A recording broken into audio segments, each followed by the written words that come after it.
참으로 감사합니다. 로마서 2장 17절에서 29절입니다. 다 같이 함께 읽겠습니다.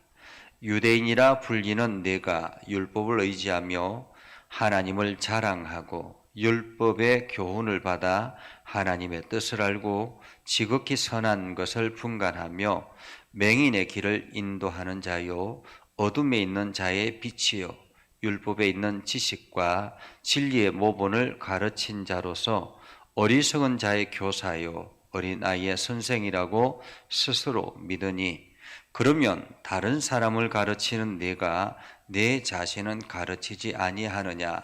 도둑질하지 말라 선포하는 내가 도둑질하느냐? 간음하지 말라 말하는 내가 간음하느냐? 우상을 가증히 여기는 내가 신전 물건을 도둑질하느냐? 율법을 자랑하는 내가 율법을 범함으로 하나님을 욕되게 하느냐?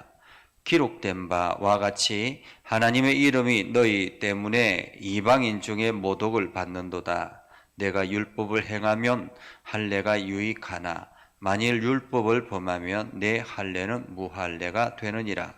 그런즉 무할례자가 율법의 규례를 지키면 그 무할례를 할례와 같이 여길 것이 아니냐. 또한 본래 무할례자가 율법을 온전히 지키면 율법 조문과 할례를 가지고 율법을 범하는 너를 정죄하지 아니하겠느냐. 무릇 표면적 유대인이 아니요 표면적 육신의 할례가 아니니라. 오직 이면적 유대인이 유대인이며 할례는 마음에 할지니 영에 있고 율법 조문에 있지 아니한 것이라. 그 칭찬이 사람에서가 아니요 다만 하나님에게서니라. 아멘. 오늘도 하나님의 은혜가 여러분의 삶에 가득하기를 바랍니다. 여러분들이 하는 모든 일들 가운데서 주의 능력을 경험하는 복된 삶을 살아갈 수 있기를 주님의 이름으로 축복합니다. 지금 우리가 로마서를 계속 수요일 저녁에 함께 묵상하고 있는데 이 로마서는 사도 바울이 로마 교회에 보내는 편지입니다. 로마 교회에 보내는 편지인데 특별히 지금 로마 교회에 어떤 문제가 있었는가 하면 로마 교회 안에 유대인 기독교인과 이방인 기독교인들이 함께 뒤섞여 있습니다. 특별히 이제 그 로마 정부에서 이 유대인들을 다 추방하고 난 뒤에 그 교회 안에 유대인 기독교인들이 아니라 이방인 기독교인들이 있었는데 그 이방인 기독교인들이 이제 로마 시민들이죠. 로마 시민인 이방인 기독교인들이 교회를 차지하고 있다가 나중에 이제 그 추방되었던 유대인들이 다시 로마 시내 안에 들어오는 것을 허용하기 시작했습니다. 그러면서 유대인 기독교인들이 다시 그 교회 안에 들어오게 되었고 교회 안에는 심한 갈등이 일어나기 시작했습니다. 그 갈등은 뭐냐면 이 유대인 기독교인들이 교회 안에 들어오면서 이방인 기독교인들에게 당신들이 지금 믿음의 길을 잘못 걸어가고 있다라고 이야기를 한 것입니다. 그러면서 당신들에게는 구원이 없다라고 이야기합니다. 당신들이 구원의 은혜를 경험하려면 당신들은 할례를 행해야 된다. 왜냐하면 구원은 곧 할례를 행하는 사람들에게 주어지는 하나의 징표다 이렇게 이야기를 했던 것입니다. 사실 유대인들의 오랜 전통은 할례이죠. 유대인들에게 있어서 중요한 것은 할례와 율법이었습니다. 율법과 할례를 그들은 가지고 있었고 이 율법과 할례가 하나님의 거룩한 백성의 하나의 표시다라고 생각을 했던 것이죠. 그래서 율법을 이방인 기독교인들에게 강조하고 할례를 강조하기 시작했습니다. 그러자 이 이방인 기독교인들은 우리는 오로지 예수 그리스도밖에 알지 못하는데 우리는 예수 그리스도를 믿음으로 구원을 얻는다고 사도 바울을 통해서 배웠는데, 이 이방인 유대인 기독교인들이 자꾸만 율법을 지켜야 되고 할례를 행해야만이 구원에 이른다라고 이야기를 하는 것을 보면서 갈등을 느끼기 시작했다라는 것입니다. 그래서 로마서에서는 복음의 능력이 무엇인가 하는 것을 가르치기 시작했죠. 여러분, 건물이 세워지려면 기초가 아주 든든하게 세워져야 합니다. 기초가 단단할 때 건물이 안정되게 될 수 있죠.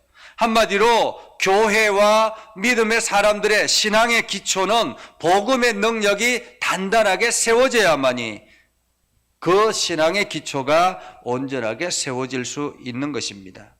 여러분, 복음의 능력은 어디로부터 시작이 되어질까요? 유대인들은 복음의 능력이 율법을 지키고 할례를 행함으로 인해서 주어진다라고 이야기합니다. 율법을 열심히 지키고 할례를 행하면 복음의 능력이 나타난다라고 이야기합니다. 여러분, 정말 그렇습니까? 율법을 지키고 할례를 행하면 복음의 능력이 나타날까요? 그들은 할례가 하나님의 백성의 표시라고 이야기합니다. 그런데 율법, 여러분, 율법의 목적이 무엇입니까? 왜 하나님께서 율법을 주셨다고 생각하십니까? 율법의 목적은 하나님 백성의 정체성입니다. 이 이스라엘 백성, 하나님의 거룩한 백성들이 어떻게 살아가야 되는지 삶의 원칙을 가르쳐 주시는 것이 바로 율법인 것입니다. 율법은 하나님의 백성으로서의 하나의 기본적인 테두리라고 말할 수 있습니다. 그런데 이 율법이 구원을 이루게 하는 조건이 될 수는 없다라는 것입니다. 율법의 목적은 삶의 원칙을 지키는 것입니다. 삶의 원칙을 말하는 것입니다. 또한 율법의 목적은 죄를 깨닫게 해서 죄를 깨닫게 하려고 하나님께서 주시는 것이라는 것입니다. 하나님께서 율법을 통해서 이스라엘 백성들, 특별히 하나님의 거룩한 백성들이 자기 자신의 죄가 무엇인지를 깨닫고 이 죄에서 돌이켜야 되겠구나라는 것을 알게 하기 위해서라는 것입니다. 여러분, 헌법을 모르는데 헌법을 지켜야 되는 어떻게 헌법을 지킬 수 있겠습니까? 율법을 알지 못하면 죄를 깨닫지 못한다라는 것입니다. 이것이 잘못인지 모른다라는 거예요. 한마디로 율법의 목적은 죄를 깨닫게 하기 위해서 하나님께서 주신 것이다 라는 것입니다. 그리고 세 번째, 율법의 목적은 죄를 깨닫는 사람들을 예수 그리스도에게로 인도하기 위해서라는 것입니다. 이 땅에 율법을 완전하게 실행하는 사람들이 없습니다. 누구나가 다 율법을 완벽하게 실천하는 사람은 없습니다. 아무리 열심히 노력해도 율법의 100%를 지키는 사람은 없습니다. 그래서 인간의 연약함이라 이야기합니다. 우리는 하나님 앞에 죄인임을 인정할 수밖에 없는 것입니다. 내가 아무리 열심히 노력해도 그 율법의 100%를 이룰 수 없기 때문에 우리는 하나님 앞에 날마다 죄인인 것을 고백하고, 죄인이 가는 것은 어느 곳입니까? 하나님의 심판, 하나님의 진노인 것입니다. 그래서 하나님께서 하나님의 진노를 벗어나는 유일한 길을 우리들에게 보여주셨는데 그가 바로 예수 그리스도라는 것입니다.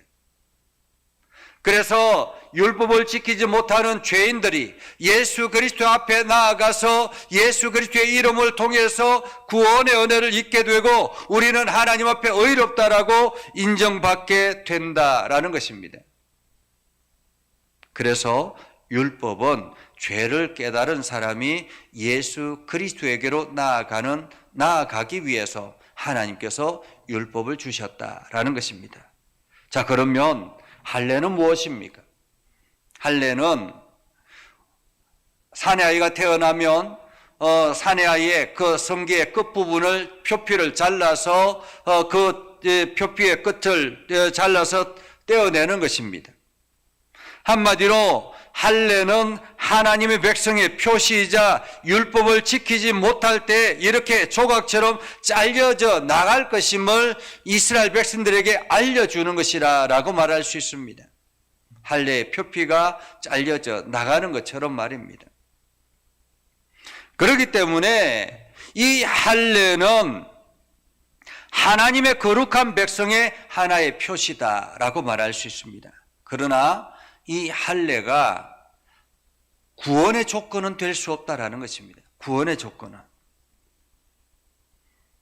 그래서 오늘 사도 바울은 우리가 이 할례를 어떻게 행해야 될 것인가라는 것을 말하고 있죠. 할례는 마음에 하라라고 이야기합니다. 할례는 마음에 하라. 신앙의 연륜이 깊어질수록 하나님 앞에서 자신이 보잘것없고 큰 죄인이라는 것을 알게 되는 것입니다. 그래서 자기 자신이 죄인인 것을 알게 되고 그것을 느끼게 될 때 하나님의 은혜 앞에 나아가게 되고 예수 그리스도를 통해서 구원의 기쁨을 얻게 되는 것입니다. 그래서 사도 바울은 마음의 할례를 하라라고 말합니다. 마음의 할례를 하라. 스스로 죄인임을 인정하고 죄와 사망의 법에서 해방되기 위해서, 죄책감에서 해방되기 위해서 예수 그리스도에게 나아가고 예수 그리스도를 필요성으로 받아들이고 예수 그리스도를 친정으로 받아들임으로 인해서 내가 온전히 죄에서 해방되었다라는 이 사실을 깨닫게 되는, 그것이 바로 마음의 할례라고 말할 수 있습니다. 마음의 할례. 그런데 오늘 유대인들은 그러지 못한다라는 것입니다. 유대인들은 가르치는 것을 좋아합니다. 율법을 가르치기를 열심히 합니다. 그들은 이렇게 도둑질하지 말라라고 이야기합니다. 그런데 오늘 성경에 보면 도둑질하지 말라라고 하는 내가 도둑질하느냐. 사실 율법 교사들이 도둑질을 막 그 남의 집에 가서 훔쳐오고 이러지 않습니다. 율법 교사들이 도둑질을 공식적으로 한다라는 거예요. 어떻게 공식적으로 할까요? 자기들이 가지고 있는 많은 재산들을 가지고 가난한 사람들에게 빌려줍니다. 그리고는 높은 이자를 받는 거죠. 지금으로 말하면 고리대금업을 한다라는 것입니다. 높은 이자를 받으니까 가난한 사람들은 그 가난하게 되고 이 사람들은 율법의 학자들은 더 부자가 되어서 오히려 더 자기의 배를 불리게 된다라는 것입니다. 그들은 간음하지 말라라고 가르칩니다. 그런데 이들이 공식적으로 간음하지는 않습니다. 그러나 그들은 교묘하게 모세의 율법을 이용을 하는 거예요. 모세는 이렇게 결혼을 해서 살다가 보면 이 여성과 더 이상 생활에 지탱하기 어려운 그러한 경우가 되었습니다. 혹은 이 여성이 다른 어떤 뭔가 문제가 있어서 헤어져야 되는 그러한 상황이 되어버리면 모세는 반드시 이 여성을 위해서 이혼 정서를 써주라라고 이야기했습니다. 왜냐하면 이혼 정서를 써주면 이 사람은 이제 더 이상 창녀가 아니라 완전히 혼자 분리된 독립된 사람이다라는 것을 알리게 하기 위해서 이혼 정서를 써주라라는 것입니다. 그런데 만약에 이혼 정서를 받지 아니하는 여성이 다른 사람을 만나거나 다른 남자를 만나거나 하면 이 사람은 간음하는 게 되는 거예요. 그래서 이혼 정서를 써주라라고 이야기했습니다. 그런데 이 율법학자들은 점점 자기들이 좀 이렇게 여성과 함께 결혼 생활을 지탱하다가 좀 실정이 나면 그냥 스스로가 이혼 정서를 써주는 거예요. 그러면 이혼이 되는 것입니다. 그러면서 또 다른 사람과 재혼을 하고 또 다른 사람들과 또 지내다가 또 실정이 나면 또 이혼 정서를 써서 주면 또다시 이혼이 되는 거예요. 그러면서 점점 자기들의 탐욕을 채워나간다라는 것입니다. 그들은 우상을 가중히 여기는데 가정을 우상 숭배를 하지 말라고 이야기합니다. 그러나 그들은 공식적으로 우상 숭배는 하지 않습니다. 그러나 많은 사람들이 그때 당시에 로마 정부 아래 있고 로마의 신전 앞에 제사를 드리고 그 로마의 신전 앞에 제사를 드리는 것을 마치 교회 그 예배당 안에 들어와서 제사를 드리고 이렇게 하는데 그 모든 것들을, 물건들을 내다 파는 거예요. 몰래 내다 파는 거예요. 우상 앞에 드려진 그 재물을 내다가 갖다 파는 거예요. 시중에 나가서. 그러면서 자기의 부를 챙겨나가는 그러한 사람들이라는 것입니다. 그들은 공식적으로 율법을 범하고 이러지는 않습니다. 그러나 그 공식적인 이면에 그 뒤에서 엄청나게 많은 탐욕과 욕심을 채우기 위해서 비리를 저지른다라는 것입니다. 그러면서 겉으로는 자기는 깨끗한 척 율법을 가르치기 시작합니다. 너희가 이렇게 하면서 할례를 행했다고 할례로 너희가 하나님의 백성이라고 자랑할 수 있느냐라는 것입니다. 이것은 오늘날 우리들에게도 해당되는 말씀이죠. 교회에서 신앙생활하고 하나님 앞에 바르게 선다고 하나님 앞에 열심히 신앙생활하고 11조를 하고 헌금을 하고 이렇게 합니다. 열심히 하나님 앞에 예배하지만은 정작 다른 데 나가서 세상에 나가서는 엉뚱한 일들을 해가지고 매스컴에 나온다든지 여러 가지 주변 사람들의 지탄거리가 된다라든지 이런 경우들이 얼마나 많이 있습니까? 거기에는 목회자들도 동참하는 사람들도 있고요. 또 여러 많은 종교 지도자들이 동참하는 사람들도 있고요. 정작 그들이 강단에서는 하나님의 말씀을 선포한다고 하고 강단에서는 하나님의 선한 뜻을 이룬다고 선포하는데 우리가 주의 복음의 능력을 경험해야 됩니다라고 이야기를 하는데 정작 자기 자신은 그렇게 살지 않는다라는 것입니다. 그래서 오늘 사도 바울은 우리가 정말로 할례가 필요한 것은 그 모양의 할례가 아니라 마음의 할례가 필요하다라는 것이죠. 내가 예수 그리스도의 은혜로 결단하고 믿음의 결단을 하고 바르게 사는 것입니다. 그래서 온전히 하나님 앞에 바르게 나아가는 것입니다. 하나님의 은혜를 경험하는 것입니다.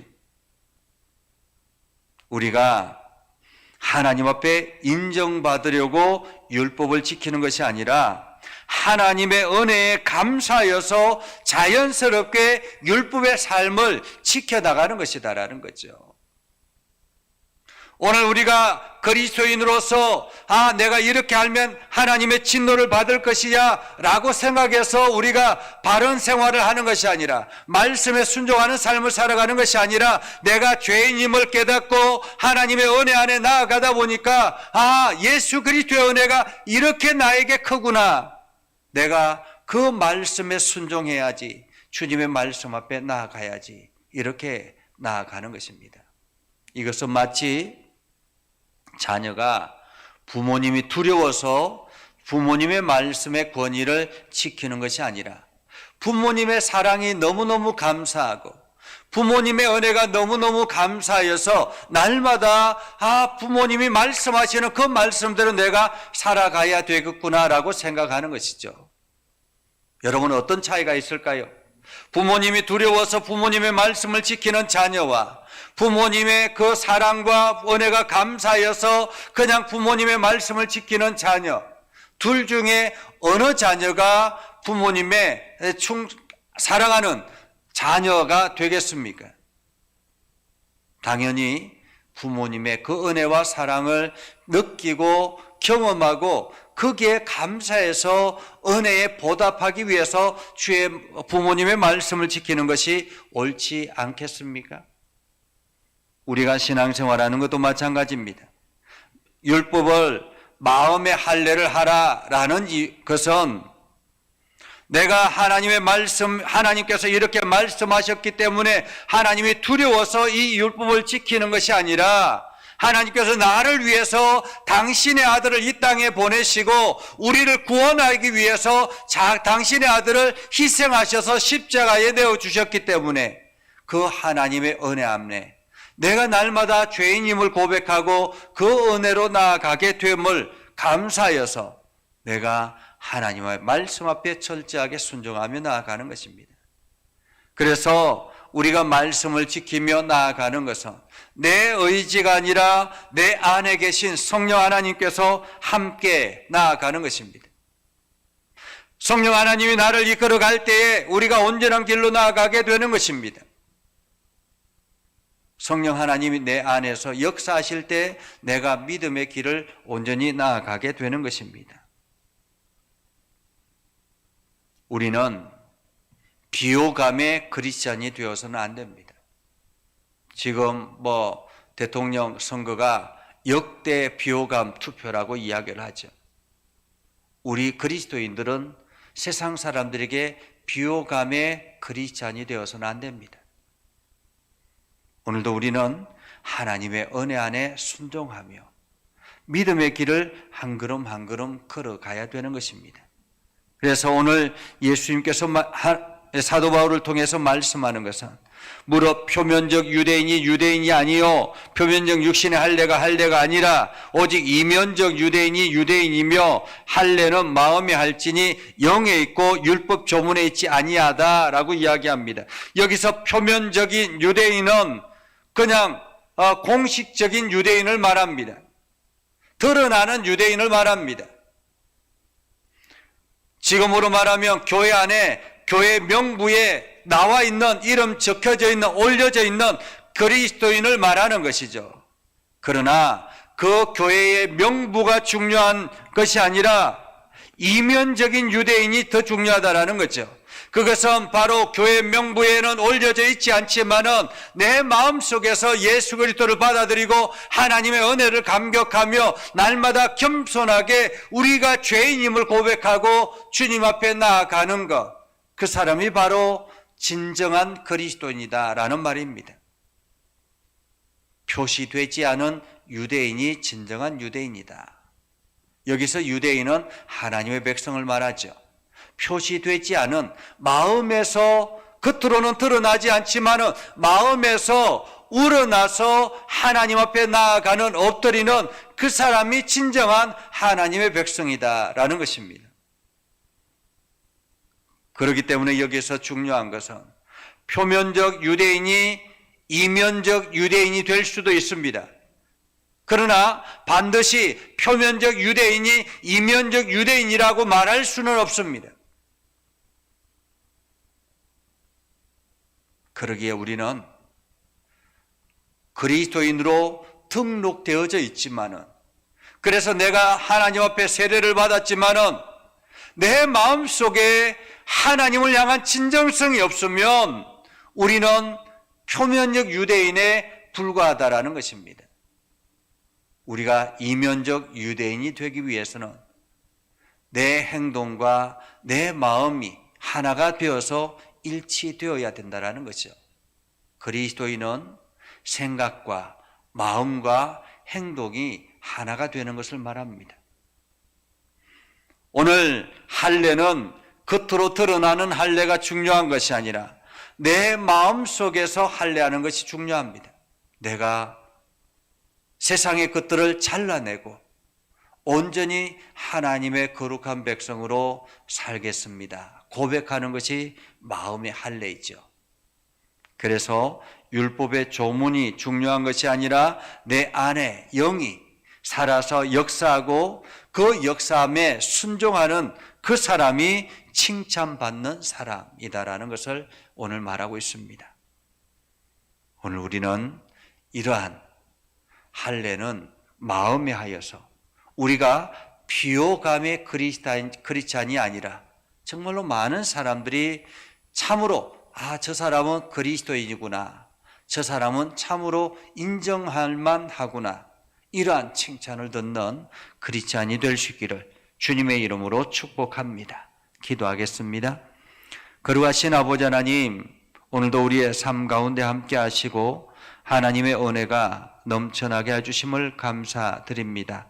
아버지 하나님, 우리 예전교회를 긍휼히 여겨주시고 예전교회 모든 성도들이 표면적 그리스도인이 아니라 이면적 그리스도인이 되어서 마음의 할례를 하여 날마다 하나님의 영에 이끌려 살아가는 복된 우리 그리스도인들이 되게 하여 주시옵소서. 아버지 하나님, 특별히 우리 장로님들을 세워주셨사오니 우리 세 분 장로님 영적인 권세를 허락하여 주셔서 아버지 하나님 성도들을 이끌어가기에 부족함이 없도록 하여 주시고 날마다 우리 모든 성도들의 본이 되어서 많은 사람들이 우리 장로님들을 보며 신앙을 키워나갈 수 있도록 하나님 인도하여 주시옵소서. 아버지 하나님, 육신의 연약한 이들을 강하게 하여 주시고 담대하게 하여 주시고 주님의 능력으로 사로잡아 주시옵소서. 오 아버지 하나님, 오늘도 우리의 삶 가운데 함께 하여 주시고 하나님의 크신 은혜가 넘쳐나게 하여 주셔서 주의 영광을 온 땅에 드러나도록 사용하여 주시옵소서. 오늘도 주님의 말씀 앞에 겸손하게 서는 우리 모든 믿음의 성도들이 되게 하시고 우리 권사님들과 집사님들 모두가 하나님의 교회를 든든히 세워나가는 축복의 통로가 되게 하여 주옵소서. 예수님의 이름으로 기도드리옵나이다. 아멘. 이제는 우리 구주 예수 그리스도의 은혜와 하나님 아버지 극진하신 사랑과 성령님의 감화 감동 역사 위로 교통하시며 은혜가 주의 말씀 안에 있는 믿음의 백성들 위해 하는 모든 일들 위해 영원토록 함께 하옵시기를 간절히 축원하옵나이다. 아멘.